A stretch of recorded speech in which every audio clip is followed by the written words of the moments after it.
Ladies and gentlemen and ladies, there are two things I want to touch on before we even get into today's topic.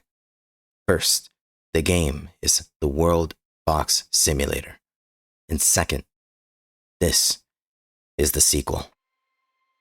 Last time, I taught you the fundamentals, how we can peep into the minds of our residents and understand everything about them. From the way that they think to their aspirations and goals, we not only know them better than themselves, but we can also change them. I established that we have absolute power over the world itself, molding it to our desires, introducing anomalies, and catering the experience to paint whatever narrative I wish to show you today.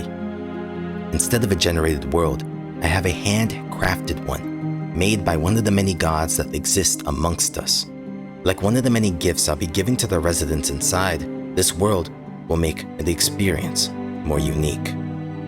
Okay, let's get into the game and let me tell you more about it. This is the world of all and new, and as some of you may have noticed, it is much bigger than some of you may have anticipated. It also has a lot more diversity within it, as you could tell with just the biomes alone. There's an entire huge Arctic that spans across the northern sphere.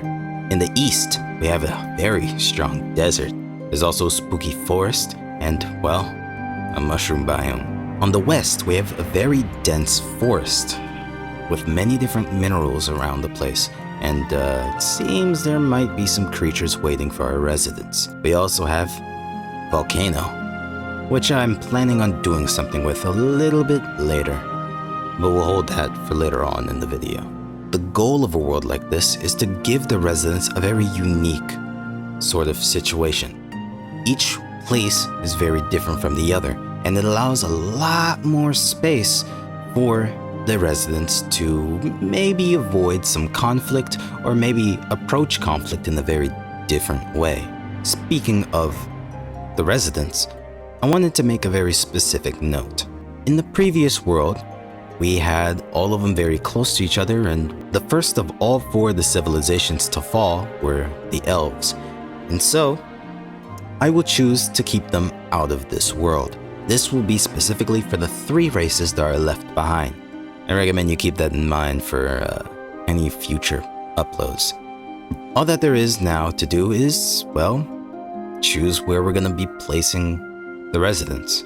Through my light research about orcs, I heard that they are okay, at least when it comes to the desert. So that's where I'm going to put them. They're a very strong set of creatures, and they really know how to kill things. So I start off with 3.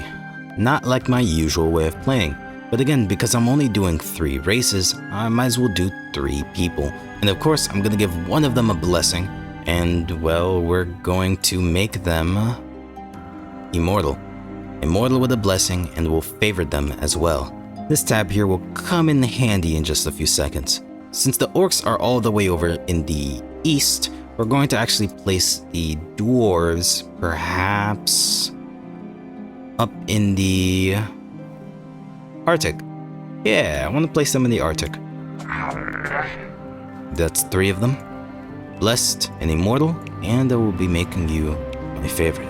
As for the humans, we're going to be doing something a little bit different. I want to give them a little bit of a unique spin to how they start, just for the simple fact that they were the victors. So we're going to place them down here in the island right in the center of the world. Here we go. That's 3 of them. Let me see. What do you guys have going on? This guy, Udi. What an interesting name. I like you. Blessed and immortal, and we'll also make him our favorite. Now the 3 races are in their specific parts throughout the world, and they're all going to begin to, well, live and develop as nations. And we're here to watch that. The current year is 1403, and we're now going to see them advance.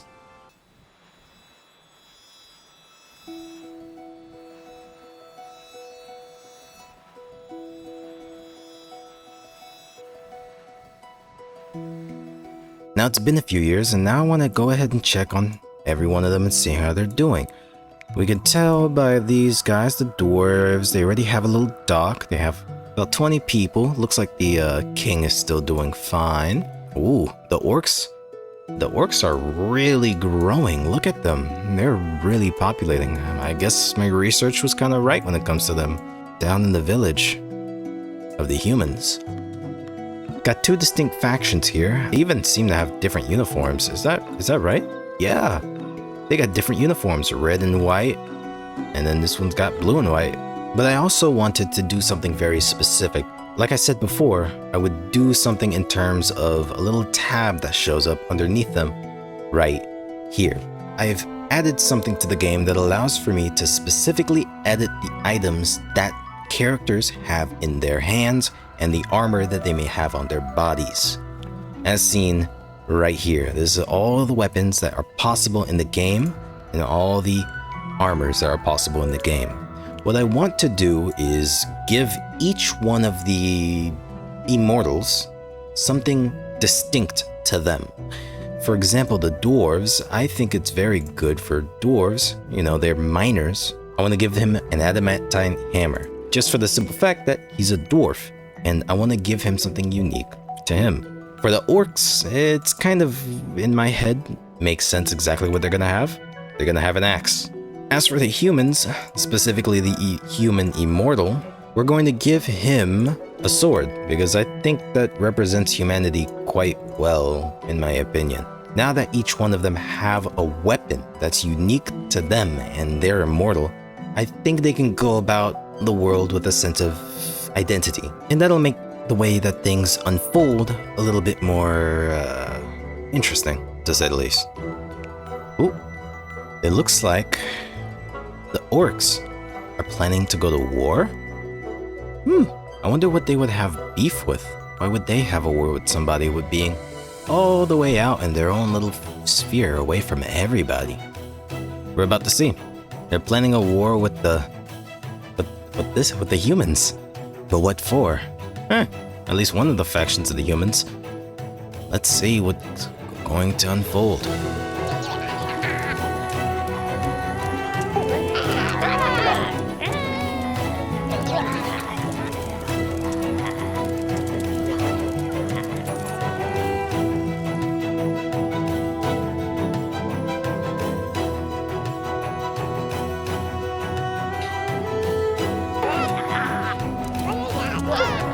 They're charging in like it's nothing.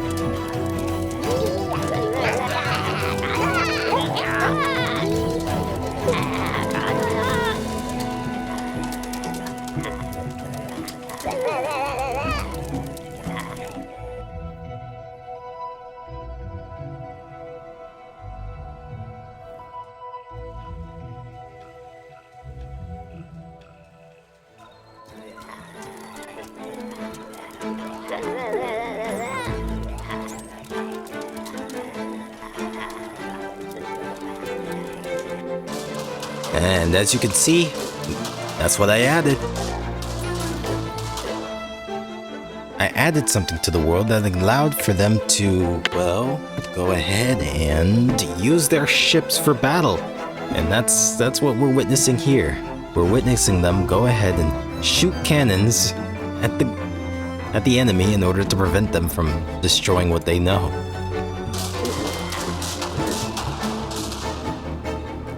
Wild.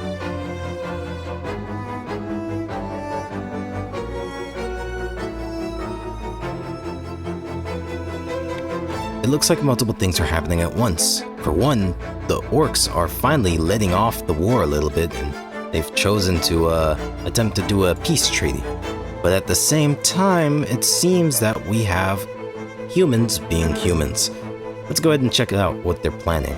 So it looks like this group here of this faction of humans are going to go to war with the main faction, or I guess now the lesser faction, because they have way more people. And it looks like one of their own villages are also about to do their own rebellion against them. The rebellion has started doing cannons, destroying the people without even going onto the village or the island.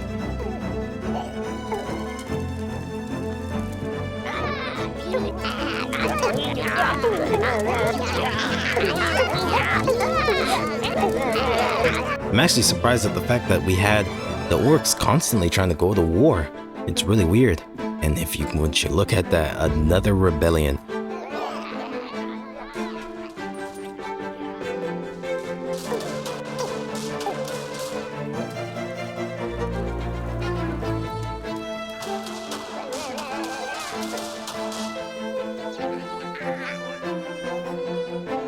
The rebellion is going quite strong.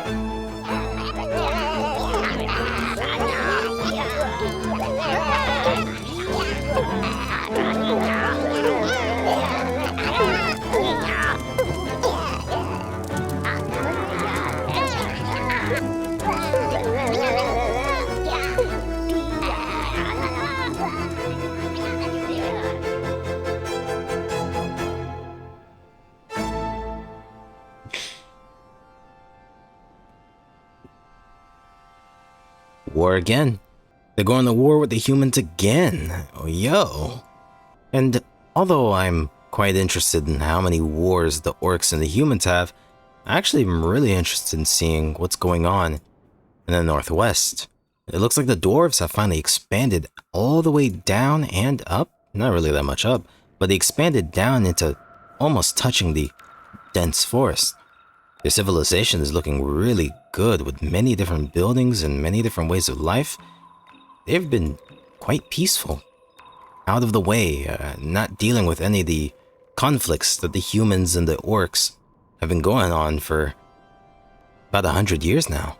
Now, for those who don't know, dwarves have actually been one of my favorite groups in all of fiction, in all honesty. I always liked their sort of simple way of living and the concept of them just really doing their own thing.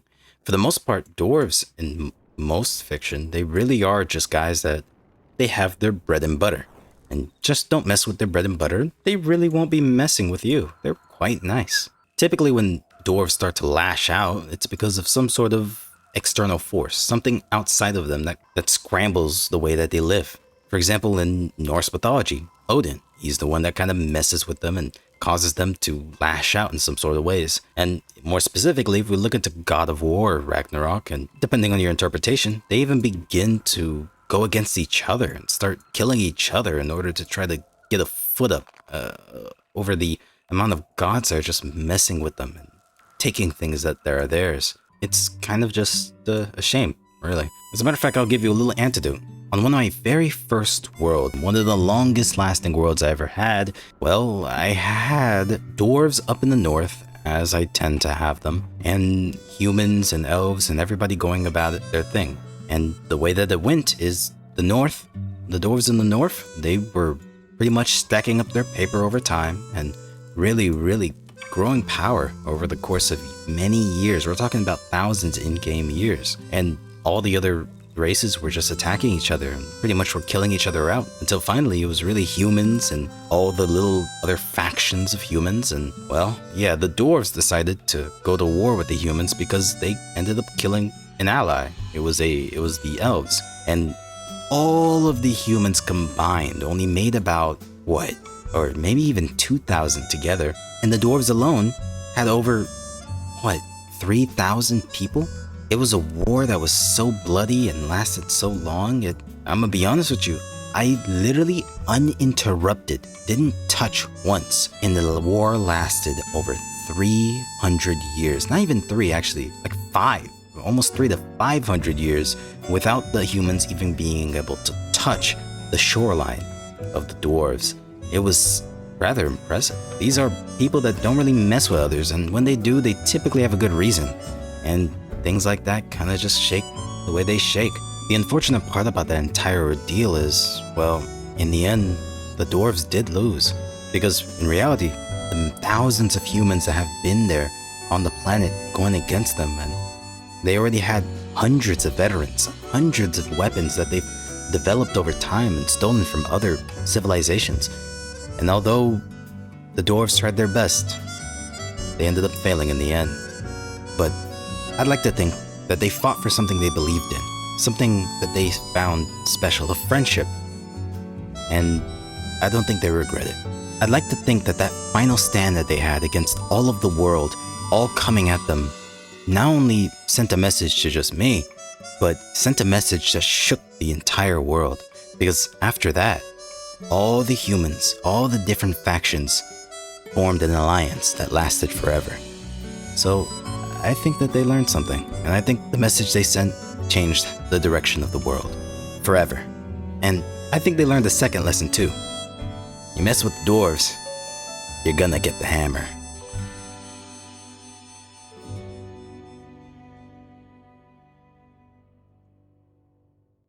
But that's enough of my ramblings. That chapter's closed. The dead are in the past, and we must tend to our future. So, with that being said, we're gonna see how this story unfolds a little bit longer. There's gonna be a good amount of wars, there's gonna be a good amount of stuff here and there. We can already tell that a lot of land is going at it. They're pretty much still at war, but that's pretty much their new baseline. We're just gonna watch it unfold on the big screen with some nice speed in the background, and yeah, let's watch it.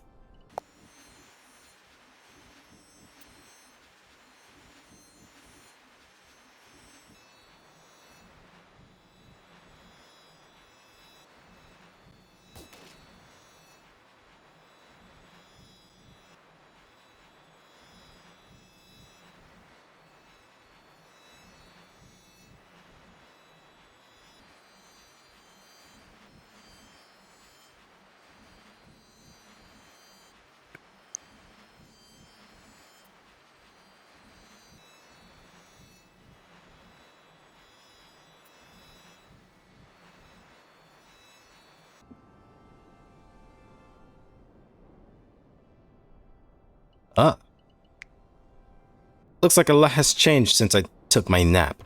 So we are in a new age. That's the first thing and foremost that I want to get into before we're gonna get to that before we get to the whole mess that you currently see on the screen. Let's get into it. We are currently in the Age of Wonders. Okay, looks kind of interesting. Let's see what's up with this. Age of Wonders. This age will be a time of enchantment and mystery, where the very air is charged with arcane energies that spark the imagination and bring forth incredible marvels. Those who are skilled in the ways of magic will be in their prime, harnessing the forces of the universe to accomplish amazing feats and create wonders beyond the dreams of ordinary man. Damn, they always got the coolest little quips for every age, huh? Now let's assess the damage, okay? It seems that the dwarves have been going through a decent amount of insurrections. It's kind of crazy just how many there are. Looks like these guys over here, up here, didn't like them. I mean, they're currently going to war with them. Oh, one of the insurrections actually became its own nation and is in alliance with the original dwarven nation. We also see that up here, the humans, at least the secondary faction, the big one, has went up to, I guess they took like a boat ride up here and decided to conquer this land up here. Let's go ahead and pay attention to the orcs. Now, the orcs have quite the largest landmass and the most amount of people on their continent. And I noticed that throughout the entirety of our experience, sorry, my mouse does that when I like shake it a lot. You can see if I do it again, the mouse does that. But you could see through the entirety of the series or of this video, every single time the humans attempted to touch this landmass, the orcs have responded with war and destroyed every one of their civilizations over and over and over again. Which kind of just shows that they really, really seek this landmass for some specific reason. Maybe because of the dense forest. They also went up into the spooky forest, the spooky lands. They really went up even more into the mushroom biomes. Yeah, well, almost. Just mushroom biome. Got some good farm and all this. They really are a powerhouse right now. And they look like they're trying to call off war. They've been doing this since the start, just declaring war, and maybe after 30 years or so, done. 5 years later, declaring war, 30 years later, done. They keep on doing that over and over again. I don't know if it's a part of their nice little idea of how to do war, but it seems to be the way they go. yeah, this is actually really cool. Just how much has changed, honestly. I'm surprised no one's really cut up into this Arctic all that much. The dwarves had a lot more time to do so, but they rather would be down in the plains. The orcs are finally cutting up into the Arctic, which is kind of cool. At least the eastern Arctic. And yeah, surprisingly, they're really staying in their lanes, so to speak. Not really, because they're attacking everybody. It seemed like like I said, they really wanted here. So they're very aggressive, as you can tell. Nobody? No takers? I guess it is a volcano island, but no takers? No one wanted this place at all. Very odd to me, but what do I know? Very odd, but yeah. Still no one has taken this landmass here, which is not really much of a surprise because they got so much around here.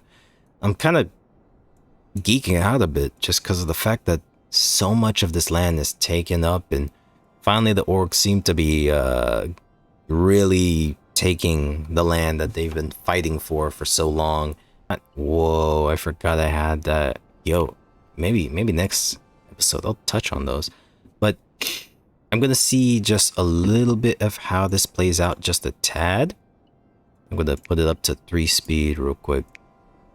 And what I really want to do is just see kind of sort of how this goes. Observing how famous, what the heck? Observing how farmers tranted plant life, the pumpkins have decided it's time to harvest.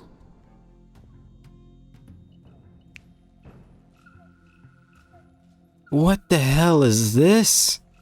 Have I come across that before? Holy crap, I gotta see this.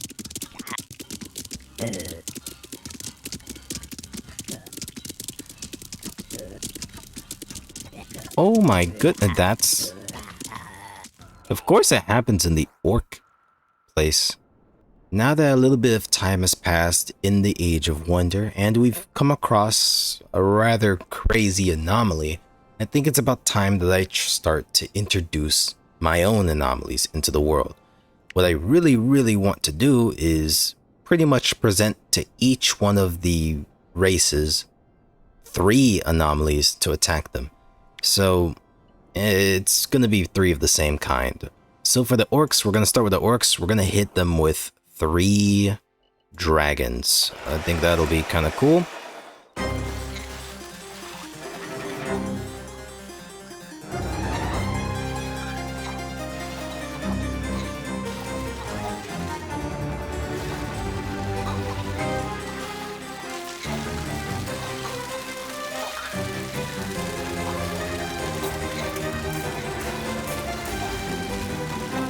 They took out all 3 dragons. That is kind of cool. Put 3 anomalies into the heart of the humans.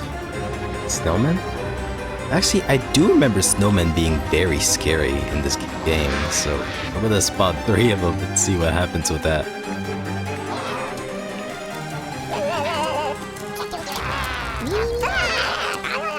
Oh, come on, that was too easy. That was way too easy. What was that? That is these scary mother... Here, we're gonna spawn in 3 more... Oh, 3 evil mages. How about that? That's gonna be way fun. Wait.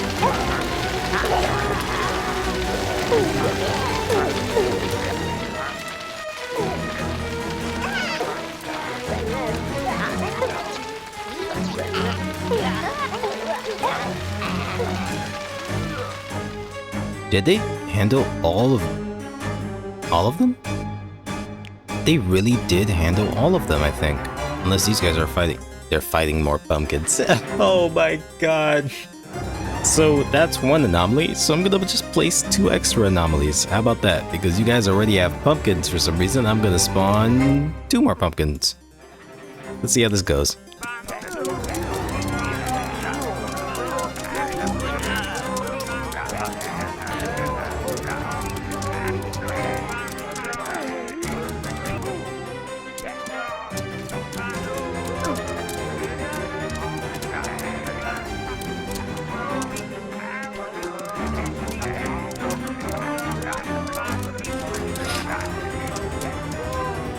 there you go. All three of the races have 3 different anomalies that attack them. So that's pretty much that for now. I don't really know what much I'm gonna be able to do. But honestly, that's pretty much all I got for now. This world has kind of flourished into something that I didn't expect it to flourish into. We have a lot of key things moving left and right, and I still have plans for this world, which I'm thinking of doing in the next video. I'm liking how this is going. I'm liking the whole vibe. I think this is a pretty good place to stay off. I've been on this for about 6 hours, and I just really want to get you guys to be locked in and have some fun with this as well. So I'll leave it on for here. I don't know what the outcome of this is going to be.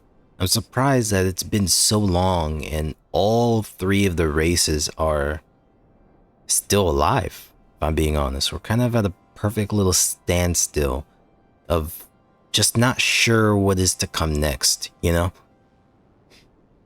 So, hands are in the air. We're gonna leave it off for now. I hope you guys enjoyed this video. I've been putting on a good amount of effort into the production of these, and a little just heart to heart. I think this is kind of my best work so far.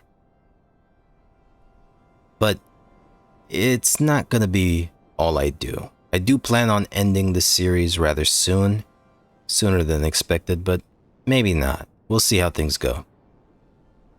All that being said, though, hope you guys are having a great day, you know? Hope this put a smile on some people's faces. That's really one of the few things that keep me going, you know? But that's enough about me. Be safe, y'all. And, we'll see what comes next. But yeah, and the world is made by, Baba from the official Worldbox server. Yep, we're gonna log off and return to the real world. See you on the next one.